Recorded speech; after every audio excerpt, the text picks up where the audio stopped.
Now let's turn our attention to Canada. It is heading to the polls on April 28th. Canadians will vote in the federal election. This will determine which party will lead their government and which leader is best suited to counter the Trump administration.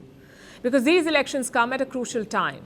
After Justin Trudeau's disastrous stint in office for almost a decade and growing tensions with Canada's closest neighbor, the United States. So who are the top contenders? What are the key issues? How should India see this, given the Khalistani vote and influence in Canadian politics? And how does the Canadian election even work? Our next report tells you. After Justin Trudeau's problematic stint in office for years, Mark Carney was sworn in as Canada's new Prime Minister last month. I, Mark Carney. Days later, he called for a snap election. And now Canadians are heading to the polls on April 28th. This federal election will determine which party will lead their government.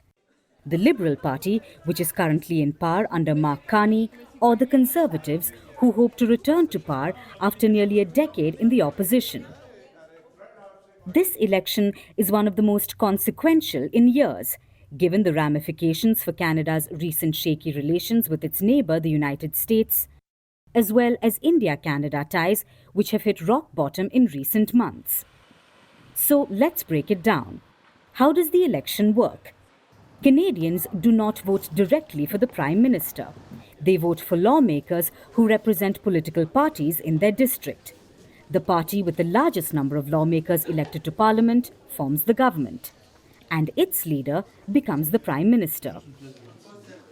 So, who are the top contenders for this position? Prime Minister Mark Carney is vying for a chance to continue leading the country. He belongs to the Liberal Party. He's a 60-year-old former bank governor. Though he's a newcomer to electoral politics, he is touting his experience in handling economic crisis. Yeah, I think Mr. Carney is the new hope, right? He comes with an established track record. Leader of the Bank of Canada, leader of the Bank of England, has led, in really tough economic times. Carney's main competition is Pierre Poilievre. He has led Canada's Conservative Party since 2022. He has championed free market and denounced wokeism. Who's ready after this lost Liberal decade of rising cost and crime to fire this incompetent government and bring change to Canada? Poilievre was favoured to win after Trudeau stepped down. But it didn't help that he has been painted as Donald Trump light. Because after Trump's brutal tariffs and threats of annexing Canada as the 51st state, the Liberals stand at 42.9%, while the Conservatives stand at 39.3%. Now Carney is in the lead in this tight race.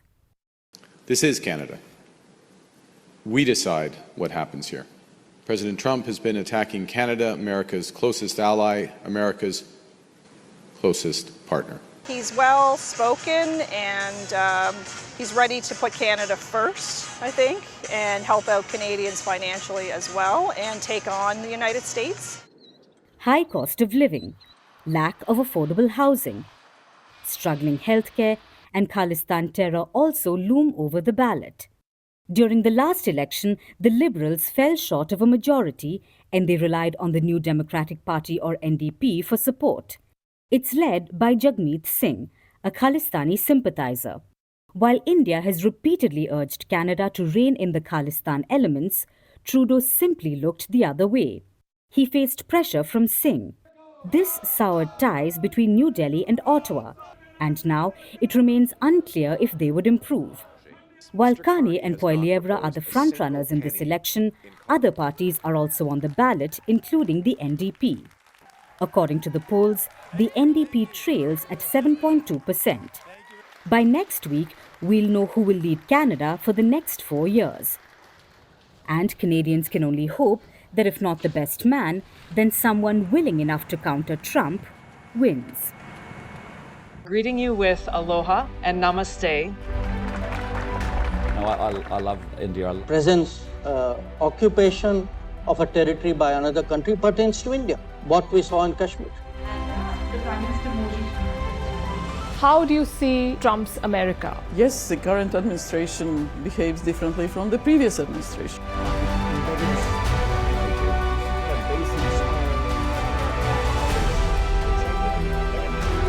Are you saying that there are foreign powers who are trying to bring down the current government in Syria? Exactly. Bluntly, Iran, maybe Russia too. Prime Minister Modi committed to South-South, cooperation.